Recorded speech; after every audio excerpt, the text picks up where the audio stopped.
2819 Queen's Inheritance. In another memory, Seishan was sitting on her mother's throne. She wore a regal red gown, leaning languidly against the throne's backrest. The vast hall was illuminated by the ghostly light of dancing flames, and in that light, her pale gray skin made her look like a corpse. Her scarlet lips were moist, as if covered in fresh blood. Now, finally, she had reclaimed her childhood home, just like her mother reclaimed it from the traitors who had usurped it once, all those years ago. The Jade Palace once again belonged to a descendant of Ravenheart, as it was meant to. Two of her blood sisters were standing silently behind the throne. Below the throne, Beastmaster stood leisurely, making a report. Quote, "The chained isles are firmly in his hands, but his advance south is slowing down. The Black Mountains serve as a natural barrier, and every mountain pass there is now a battlefield. Here in the west, however, the situation is more difficult." She sighed. He doesn't seem to be in a hurry to besiege Ravenheart, but his raids on the cities in the basin of the River of Tears are growing bolder with each passing day. He comes and goes out of reflections, so he cannot give chase. His forces are spread thin, but no matter what losses he suffers in the Black Mountains, Godgrave provides him with plenty of new vessels to continue the invasion. In fact, the number of his vessels is growing. Seishan remained silent for a while, frowning. I presume he is still building up his forces while avoiding a direct clash against our lord. Beastmaster nodded. Indeed, that is most likely the reason why he has not besieged Ravenheart yet. Ravenheart was not an easy target even for Mordred. There were too many saints, masters, and awakened here. More importantly than that, committing to this battle would put the besieging vessel army at risk of being culled by the Dreamspawn. The Hunger Domain encompassed most of humanity by now, while the Mirror Domain was still relatively small and weak. However, it was growing stronger every day. Seishan's frown deepened. There needs to be a decisive battle. Beastmaster grimaced. It's not that I disagree, but how are we supposed to force such a battle on him? Seishan hesitated. She was not quite sure herself. But just then, when she felt mired in doubt, it was as if a subtle voice whispered into her ear.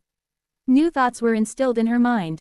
Seishan smiled. We cannot force him to commit to a battle, true. However, we can invite him to give battle with a proper lure. Beastmaster raised an eyebrow. What can that slippery man find so irresistible as to abandon caution? Seishan did not answer for a while, and a golden gleam seemed to shine in her eyes for a short moment. We have his sister, do we not? He already allowed somebody else to kill his father. I doubt that he will tolerate someone else killing his sister, as well.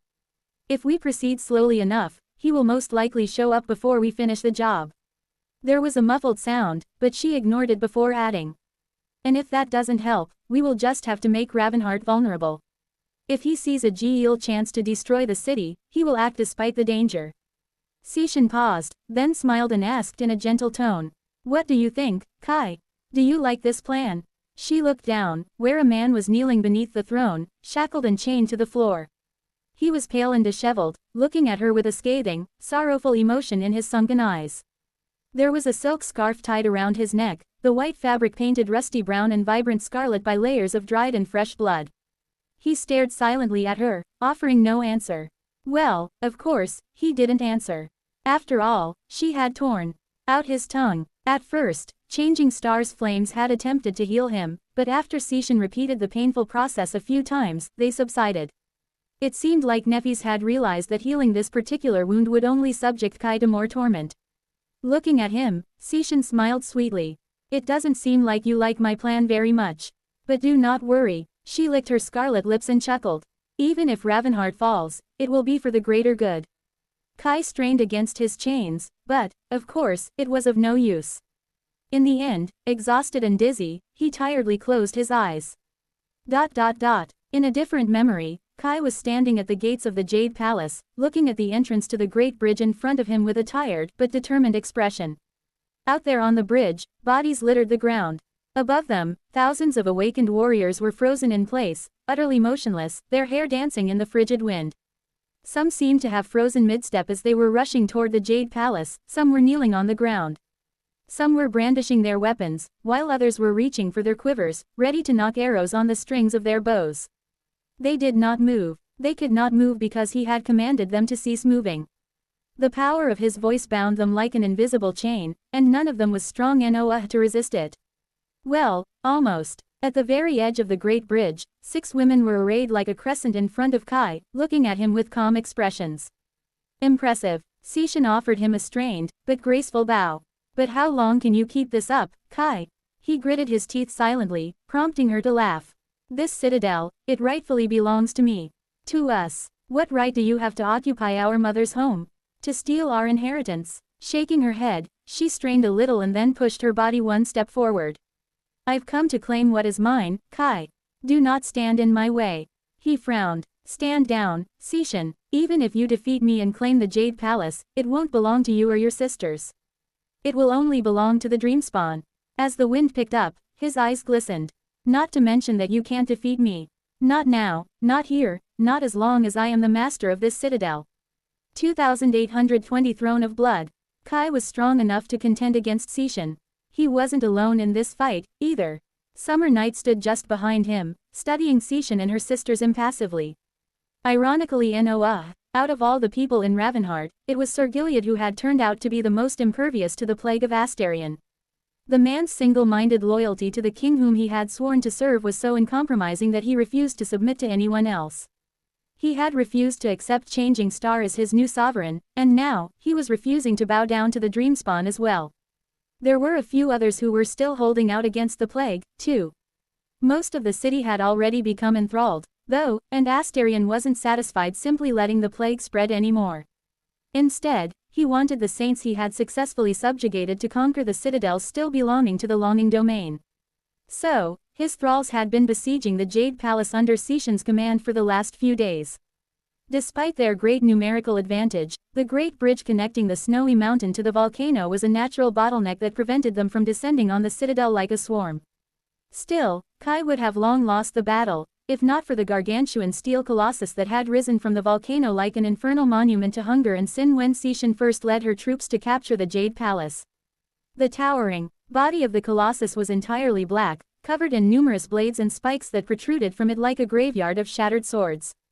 The flames of hell burned in his terrifying eyes, and when he opened the incinerating furnace of his maw, unbearable heat washed over the surroundings, turning snow into flowing water.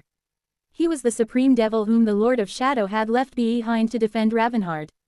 With the help of this fiend, Kai had been able to repel Sishan's attacks, ending each battle in a draw. The devil was still with him, guarding the gates of the Jade Palace. Sishan regarded it with a somber expression. Silent Stalker did, as well, since she had fought it before, on the shores of the Vanishing Lake, during the war in Godgrave. They were at a stalemate. Sishan remained silent for a long while and then said evenly, "Did you say that I would not be able to defeat you as long as you rule the Jade Palace, Kai?" She smiled suddenly. "I tend to disagree. However, if I continue this siege, the King of Nothing will easily make use of our disagreement. So, I'll just have to make you surrender the Jade Palace of your own free will." Kai raised an eyebrow. "And how exactly are you planning to do that?" Sishan's exquisite smile widened slightly. "By the grace of Lord Astarion, of course." Kai studied her for a few moments, and then frowned. "Sorry, but I don't think I'll be surrendering the Jade Palace to you, Sishan." She chuckled. "You did not think that you would call upon Lord Astarion in a moment of need either, did you?" Summer Night shifted uncomfortably. "Don't listen to her, Nightingale. She is just trying to rattle you and get into your head." Sishan took a step back and raised her hands in a graceful gesture. "Behold the grace of our Lord." Her voice sounded reverent. Responding to it, there was movement on the bridge. The great bridge was so long and vast that several districts of the city had been built on its surface and on the platforms suspended from it, serving as home to most of the awakened who lived in Ravenheart. Now, numerous people flowed onto it, flooding it like a dark tide. Kai tensed, wondering if Sishan was sending all her reserves into one gargantuan, reckless assault. However, the people on the bridge did not join the battle. Many of them did not even look like warriors. In fact, they were mundane citizens, unremarkable and all but useless in a battle between awakened. "What are you?" Instead of trying to attack the Jade Palace, they slowly spread along the edges of the great bridge, forming 2 columns that stretched from one of its ends to the other. And then, silently, they climbed to stand on the parapets. Kai paled. "What about now, Kai? Do you feel like surrendering yet?" Sishan's pleasant, raspy voice made him shiver. Not receiving an answer, she sighed. "Be it your way." Kai flinched. Summer Night could not see, but he witnessed it in flawless detail. Far in the distance, the two people closest to the opposite end of the bridge silently took a step forward and plummeted into the bottomless chasm below. Their silhouettes disappeared into the ash blizzard a few moments later, as if erased from existence. That was what it looked like to everyone but Kai, who could easily see through the ash. Seishin looked at him with a smile. How about now? The next pair fell down. Not yet. Kai simply stood there, frozen. Stop. Seishin sighed. I'm afraid I cannot stop. Two more people plummeted to their deaths. Stop. She looked at him with pity. Only you can stop this, Kai. Two more. And then, another two. And then, stop. Stop. Seishin laughed. They will only stop when you surrender. Are you still hesitating? Kai shuddered. She let out a quiet sigh. Look, your hesitation has already cost dozens of lives. Seishin looked at him, the smile leaving her scarlet lips. How many more people must die because of your inaction? Kai simply stood there, frozen, just like the people whom he had commanded to halt were frozen in front of him, unable to move. The steel colossus of the Lord of Shadows remained motionless, as well, awaiting Kai's command. By his side, Summer Knight spared the steward of the West a somber look, then gritted his teeth and lunged forward. His sword was aimed at Seishin, but it never reached her. Her sisters moved to intercept him, batting the sword away and raining attacks on his armor. You, wretched! Gilead would not be swayed by the plague, which made him incapable of becoming a subject for the Hunger Domain, and therefore useless to Astarion. So, the Song sisters did not hold back their killing intent. At the same time, he was not a part of the Longing Domain. So, Changing Star could not heal his wounds. He should have been crushed under an avalanche of their attacks, but, somehow, Gilead broke through the barrier of steel created by the Song sisters and rushed toward Seishin. His armor was broken and torn, but his body was only covered by minor lacerations. His sword was still sharp and steady. Seishin tilted her head, looking at him. As Summer Knight took the next step, the minor wounds on his body began to bleed. A step more, and the trickles of blood that flowed from his wounds turned into streams. Another step, and his bleeding turned gruesomely dire. Summer Knight slowed down, swaying, then gritted his teeth and took the next step. By the time he reached Seishin, he resembled a ghastly red statue. The remains of his polished armor were painted entirely red, and his face was like a glistening crimson mask. He said, "Stop." Despite Summer Knight's ghastly state, his low voice remained clear. His sword trembled as it rose arduously, straining to reach Seishin's neck. But in the end, it clattered to the ground. Seishin did not move, but Summer Knight swayed, then fell down and grew still, the crown of his head resting near her feet. A puddle of blood spread around his body, soaking the hem of her dress. And behind her, two more people stopped off the bridge into the ashen abyss. Kai looked down, dazed. Gilead, there was so much blood. That day, Seishin of Clan Song became the master of the Jade Palace.